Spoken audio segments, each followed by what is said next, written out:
Yo, same old me, same old couch. Everything's the same. And also, everything's different. Because everything is subjective. It's what you want it to be. And I mean that in the realest sense. Like, when you say, what is freedom? Like, I was playing my favorite video game, Pyre, and I'm not gonna go down the rabbit hole with that. Never mind. When you say, what is freedom? It's what you desire. And then what you desire is what you desire. And why do you desire that thing? Well, for you to desire a thing, there needs to be a you and there needs to be a thing you desire. And where you determine what you are and what that thing is entirely subjective. Like the human body is an organism, but we're an organism that interacts with our environment, and you get into a whole ship of Theseus hoodly boodly, and I'm not going to do that either. I should do these drunk. Because I tell you what, when I getting lost in the weeds, when I get lost in the weeds, oh boy, I get so lost in the weeds I'm not even myself anymore. But when I'm drunk, then I'm able to ride the river down the Congo. You know what I mean? So, that's why you have complete control over everything. And if you know what I'm saying, you know what I'm saying. And if you don't know what I'm saying, then you don't, which is tautological. But also, what I mean to say by that, and I'm only saying this because I'm autistic, which is a beneficial thing in this particular instance, is because I've already explained everything perfectly clearly, and if I want to over-explain it, then I'm gonna have to write a book. Ugh. Which I still have to do because I want people to understand. But in the meantime, if you get it, you get it. If you don't, you don't. People who say that you can only truly understand something if, like some things are beyond knowing, bah humbug. The only thing that's beyond knowing is knowing. No. The only thing that's beyond knowing is unknowing, which is like its own thing, and nothing. I mean to say nothing. You can't know nothing, because what knowing is retention of data, and data is literally everything. Just because you might consider yourself you are categorically a biological organism, although the factors that determine what is a biological organism are subjective. They just make it easy for scientists and taxonomists.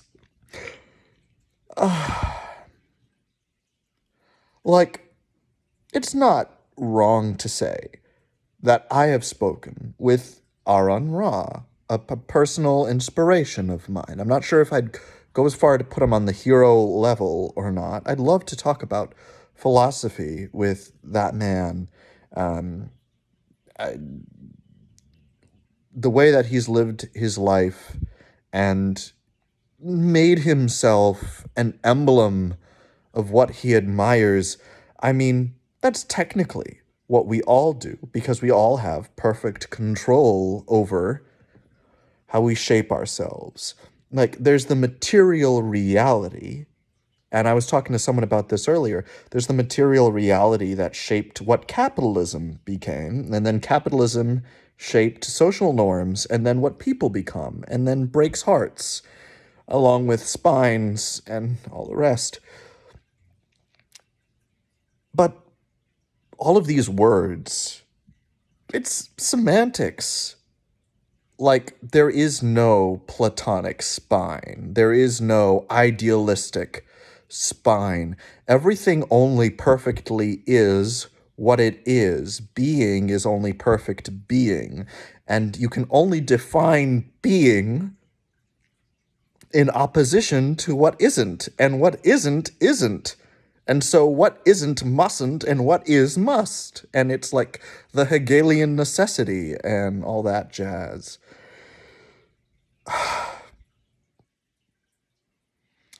what brings this visage before you?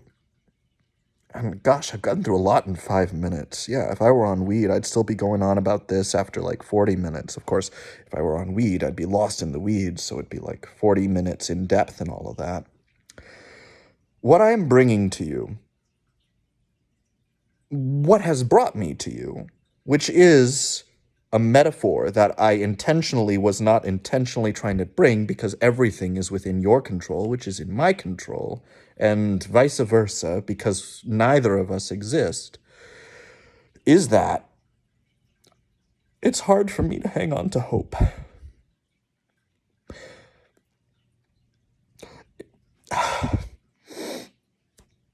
Do you not believe me when I say that I care about you? I understand you've made mistakes. You have hurt people. I have too.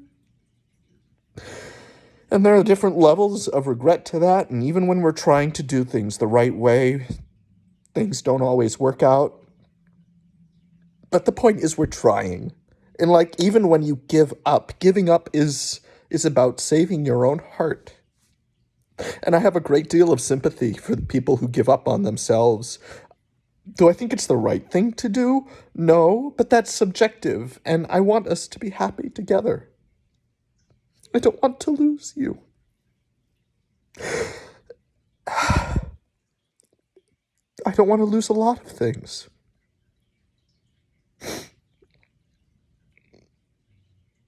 That's why I'm doing my first time drinking while depressed. Because it's like a human experience, right? We're the apes who drink the stuff that messes with our brains. So I'd like to try that once before I die. Just for the fun. Because I care about having fun. But fun isn't going to save people.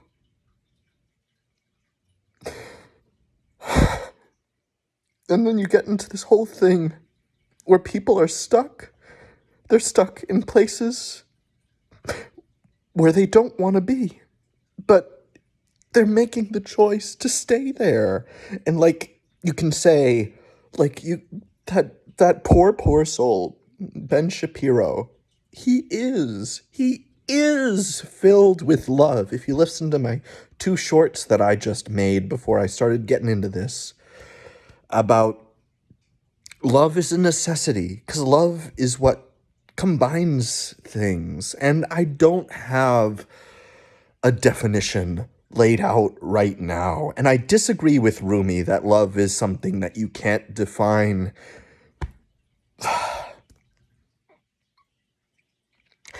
I'm choosing to be in pain right now. I'm choosing to think about this. I'm choosing to embarrass myself. I chose to be born. I chose to be autistic. I chose to live in this world. And that's something that you can't deny. You choose. Yeah, you have biological impulses. You choose to live in this world because you believe in something, right?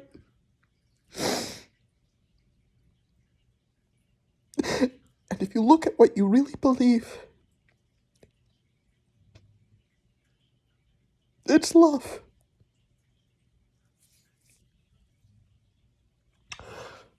I don't like... This is something that I could probably work through on camera. This is a tangent, I guess. This is the first weed we're getting lost in. I don't like crying on camera because I feel like it's manipulative. But I want you to understand. But am I weaponized? No, because it's your choice. And that's something I'm afraid of. I'm afraid. What if you choose to be alone?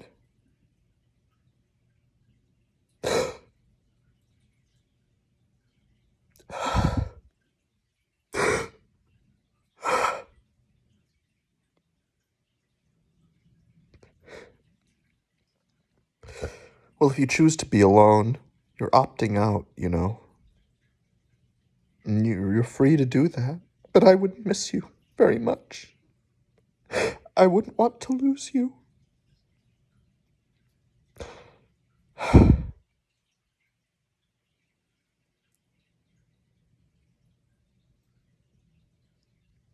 Like, here's the thing, like, emotional arguments, they're real because emotions are real things that we have, and I would say that they're more important than rational arguments.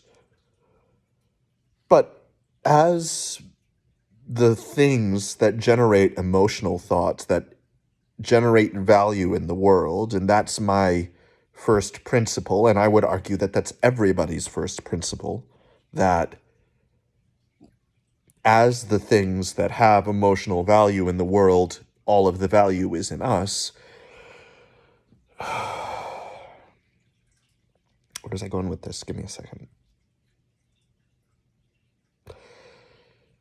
But we are the emotional feeling things in what is not necessarily an emotional world.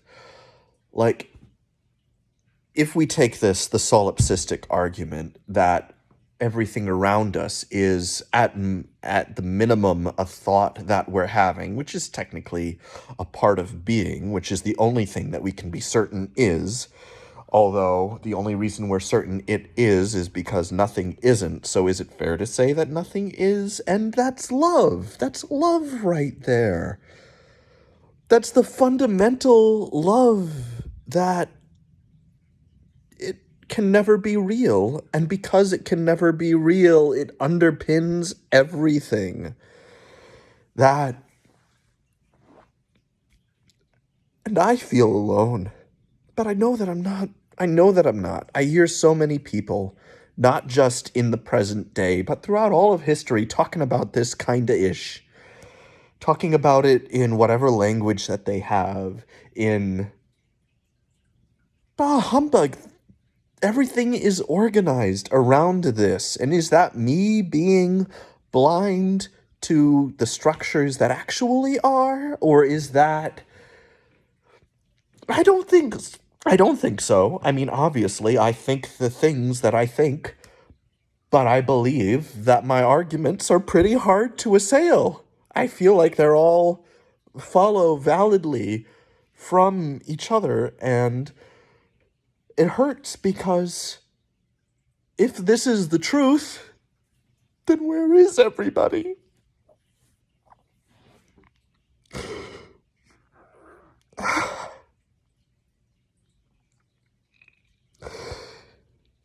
And I feel like I want to give up.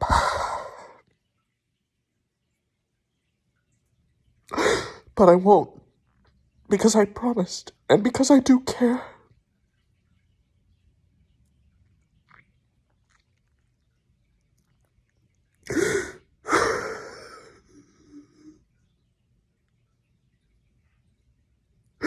I'm just so weak.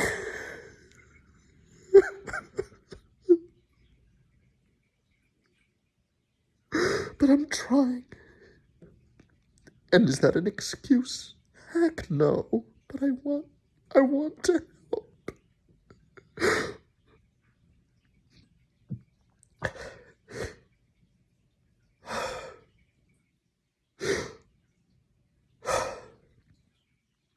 Alright. If I don't think of another thing to say before the length of this video proceeds to 15 minutes, then I'm going to go ahead and end it there. My face is all mucusy at the moment.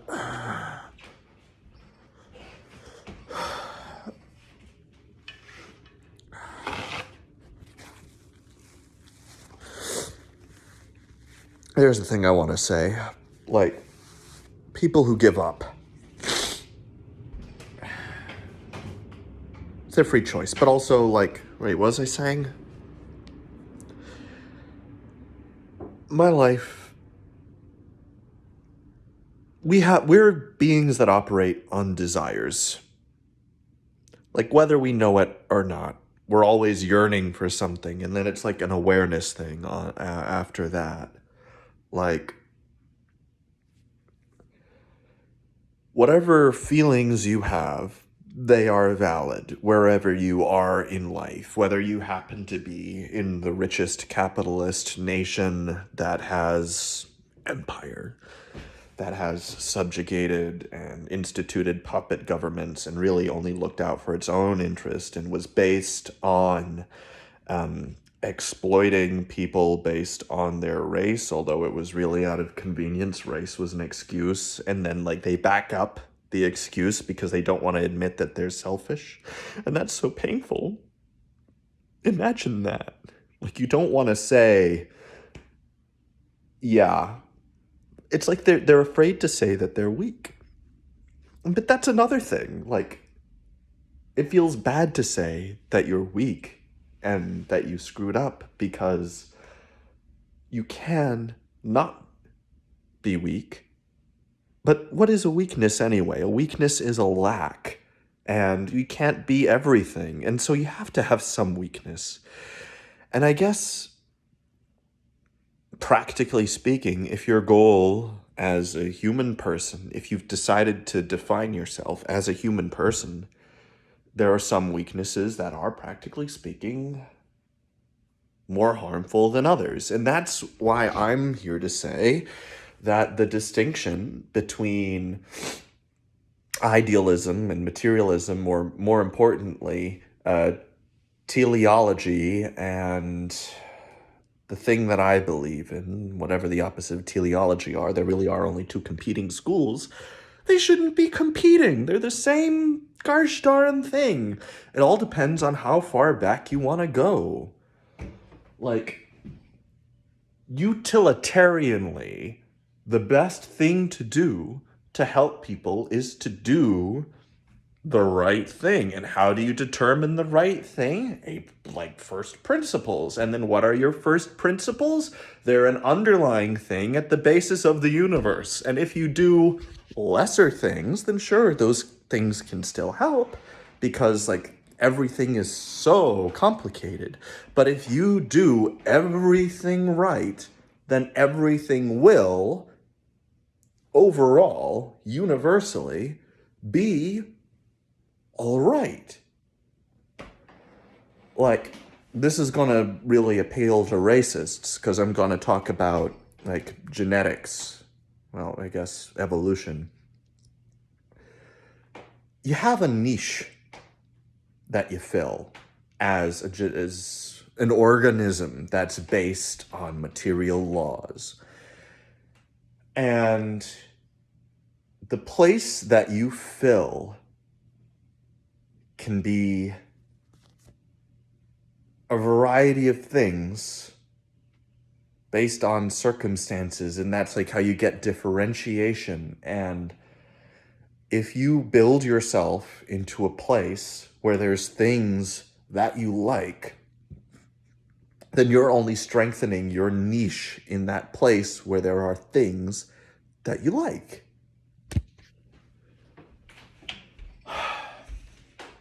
And that's part of why I'm here to say, and I am here to say this, and I mean this in this stupid woo way, and then also just logically speaking, factually speaking, I am here necessarily. It is a fact that I am saying, therefore it is causally generated by the universe. And like, half the people are going to be like, oh, fuck. Yeah, that is what's happening. And half the people are like, yes, of course, everything is causal. Everything has to follow a cause. Then why are you doing it? Why are you doing everything right? Because you're weak in some way or another. And it's hard to admit that you're weak. But we are. We have to be weak in order to be subjective beings. Because it's sad to say, we, the things that determine value in the universe, and I'm not saying this in the economic sense, like here's something that I can offer to the field of economics. I would say that wealth determination, whether you want to go to the Marxist or I'm neo-Marxist, I don't know, idea that it's the workers who generate the wealth, or I forget her name, the lady who invented monopoly, and it's all about, no, it's the earth that generates the wealth. I think that we should differentiate that from value, because what we value isn't us. And then that sounds like a very like modern liberal neoliberal definition of like we let the market determine what people like. But no, it's like more than that, because what we like isn't limited by what the market is able to provide. And then if we let the market determine everything that's available, then of course we're going to be limited, because when we're talking about material reality and then like giving more and more and more to some people based on how much they're able to get before, and I'm an anti-capitalist. I'm an anti-capitalist that, I don't know. There's just so much. There's just so much. And it's hard to talk about because it's all interconnected. And it is not fair for me to expect people to understand this. What am I doing? Do I really think that people are going to understand what I'm saying here? Do I think people are even going to watch this far in? No. No. Like, I don't know. Maybe 1 out of 10, if I get so lucky as for 10 individuals to see this video. But I'm weak. I'm weak, and I'm doing this right now, and I'm guilty because I'm weak. And I'm doing this right now, and there's so much. There's so much that I have to give up. I can't write my book tonight.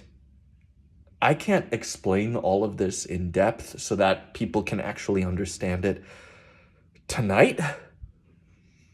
I just want it to be over. And is that impatience? Is that weakness? Yes, it is. But then there's like all the other stuff. Like, I want to have friends. I want to be connected to people. I want to have a home. And like, what the fuck am I saying? Where am I right now? Is this not a home? It's a lot, and I don't want to get lost in the weeds, but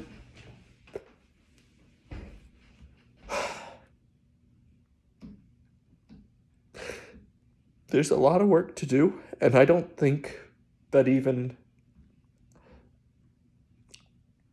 I don't know if I have the ethical, moral wherewithal to get that done, and that's a very hard thing for me to say, because I want to be a good person.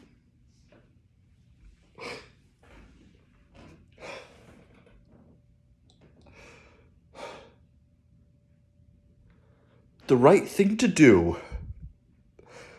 The right thing to do is to throw away all of your personal possessions and go out there and live on the charity of others. That is the right thing to do. And I'm not saying that because I have blind faith in any particular historical or perhaps mythological figure who said that. That, logically speaking, factually speaking, that is the right thing to do. And that's a very hard thing to do because you're going to do it alone. That means you have to give up on other people. And biologically speaking, we're programmed not to do that. I don't want to be alone.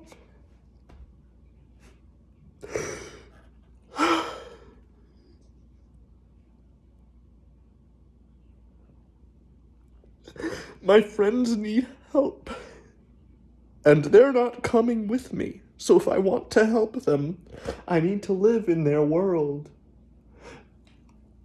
But if I want to change the world and help people that I don't know, including my friends, although they're a much smaller percentage, then I need to say goodbye. And that's very hard to do. I used to say my car was my most valuable possession. I basically, legally speaking, there's a whole bunch of stuff. I basically gave away my car recently. And then what I used to say was my second most valuable possession was my case of CDs. like my musical history and like all of the whatever. But like I could really just like throw that out right now, and the only reason I don't is because what's the point? Like, whether I keep it or not, I'm still going to be weak. And all of this to say, my family, my family, they're my most important possession. And like, I say that out loud, and like, how dare you? How dare you possess your family? How dare you possess another individual?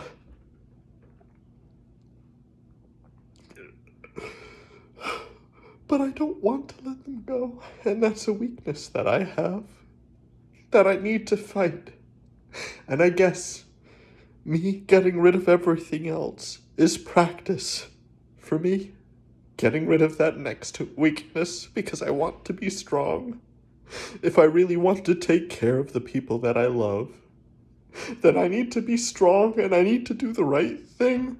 But of course, it's hard to do the right thing if you're living in the wrong place.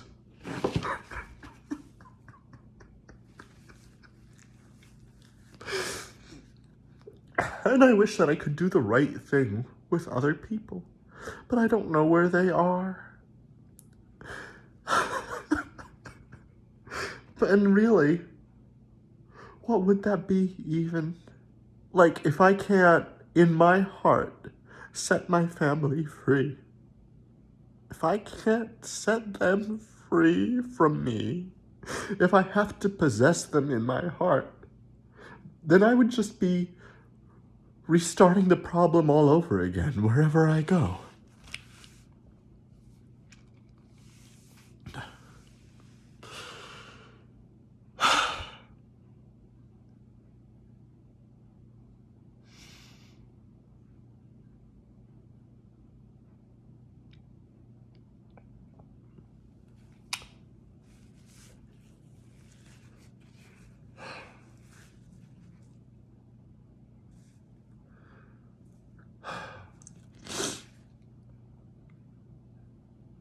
Am I smart? Am I insane?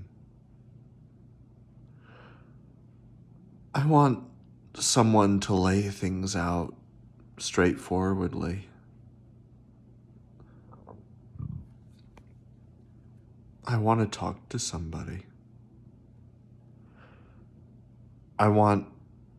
I'm so goddamn selfish. No. The harm isn't in wanting, the harm is in demanding and expecting. No harm in asking.